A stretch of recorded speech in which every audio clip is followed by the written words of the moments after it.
Estamos en contacto ya con Gustavo Ciampa, que es un abogado laboralista reconocido a nivel nacional, pero que además también entendemos que podrá tener un rol fundamental en lo que será una presentación de la CGT de lo que puede ser la inconstitucionalidad. Buenas noches, muchas gracias por esta entrevista, bienvenido. ¿Cómo le va, Fernando? Buenas Muy bien. noches. Bueno, ¿qué podemos decir de este proyecto que viene de la Cámara de Diputados con supuestamente modificaciones? Ahora se sabe que solo se ha retirado el tema de las licencias médicas. ¿Qué análisis se puede hacer de esta normativa que modifica la vida de miles de trabajadores en la República Argentina? Sí, viene con una modificación, que es esta del artículo 44, y viene con una trampa, porque alguien metió mano, hizo una modificación sin que se planteara la modificación y se supiera que se estaba haciendo una modificación. En otro artículo referido a un instituto que se llama prácticas desleales, que marcaba un poco una contradicción muy fuerte que tenía la ley. Pasó desapercibido, nadie se dio cuenta, alguna mano pícara hizo una modificación y así con esa modificación volvió al Senado. A ver, lo que se espera de esta ley no es nada bueno. Esto es una casi ley, pues, digamos, el Senado lo único que tiene que hacer es resolver si acepta o no una modificación que le hizo diputados, con lo cual esto en los próximos días se convierte en ley. Que se convierta en ley no quiere decir que sea ajustada a derecho. Se sabe que la Constitución Nacional pone un marco a los poderes a las facultades que tiene cada poder del Estado, pero además en algunos casos les da un sentido. Y dice usted, poder legislativo, poder ejecutivo, pueden actuar, pueden dictar leyes, pero en determinado sentido, no en el sentido contrario. Y lo que está pasando con esta casi ley es que es en sentido contrario al mandato constitucional. La Constitución Nacional le dice en un artículo, que es el artículo 14 bis, le ordena al legislador, a los poderes constituidos, dice: el trabajo en sus diversas formas gozará de la protección de las leyes, las que asegurarán al trabajador, incluyendo trabajador obviamente y trabajadora, y enumera una serie de bienes jurídicos que las leyes tienen la obligación de proteger en favor de los trabajadores y trabajadoras. Entre esos bienes, condiciones dignas y equitativas de labor, jornada limitada, remuneración justa, igual remuneración por igual tarea, descanso y vacaciones pagadas, protección contra el despido arbitrario.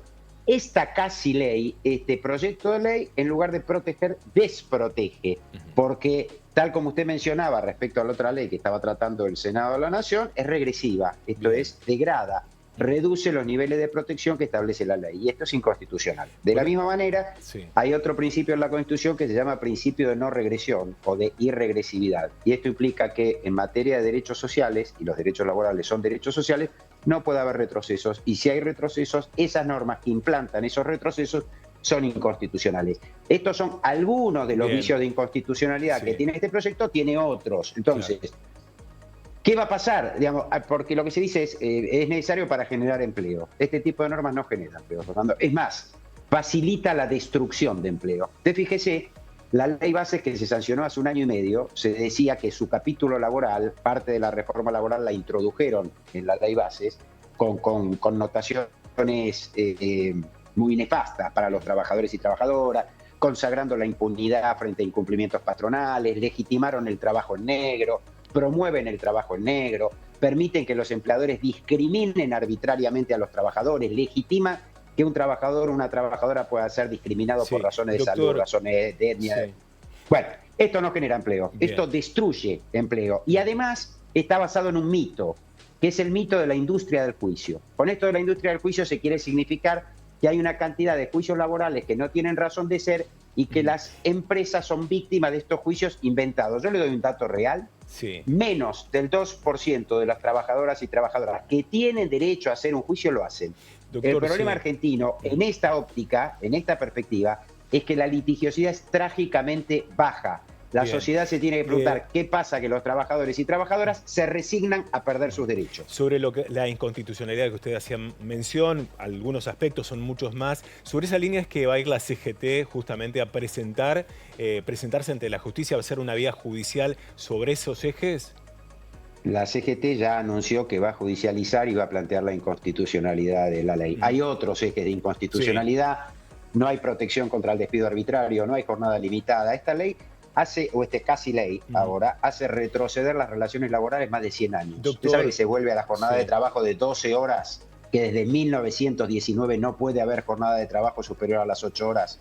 trata a los trabajadores y a los empleadores como si estuvieran en igualdad de poder negociar. Me queda poco Esto tiempo. se superó Sí, hace más de 100 años. me queda muy poco tiempo y le quiero hacer la última pregunta brevemente, si es posible, porque todo esto Sí. apunta a generar, supuestamente el discurso oficial es a generar empleo. ¿Qué puede pasar con los empresarios que apliquen esta normativa, teniendo en cuenta, bueno, la discusión de constitucionalidad o no? ¿Puede haber algún riesgo para el sector empresario de aplicar esta ley a futuro?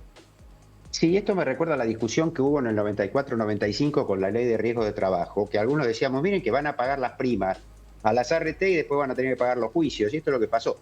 Esta ley es inconstitucional, genera inseguridad jurídica para los empresarios. Empresario que aplique esta ley y pague la indemnización por despido reducida, o haga trabajar más de 8 horas y no pague las horas extras, o fraccione las vacaciones, o modifique las condiciones de trabajo de un trabajador de manera irrazonable o abusiva, o aplica un montón de las disposiciones que habilita esta norma, que son inconstitucionales, puede Bien. ser pasible de un juicio que va a perder y va a tener que pagar. Genera inseguridad jurídica, pero además no es una norma hecha ni siquiera para los empresarios en general. Está hecho a medida de las grandes empresas, porque las pequeñas y medianas también son perjudicadas por esta norma. Se perjudica a los trabajadores, a los sindicatos, a la sociedad en su conjunto, a las microempresas, a las pequeñas y a las medianas empresas. Doctor Gustavo Ciampa, le agradecemos muchísimo que en el contexto, obviamente, de este tratamiento podamos charlar con usted y también conocer un poco lo que será la judicialización que va a llevar adelante la CGT en las próximas horas. Muy amable. Un gusto, hasta siempre. Hasta luego. Y nosotros nos centramos ahora en la movilización que se realizó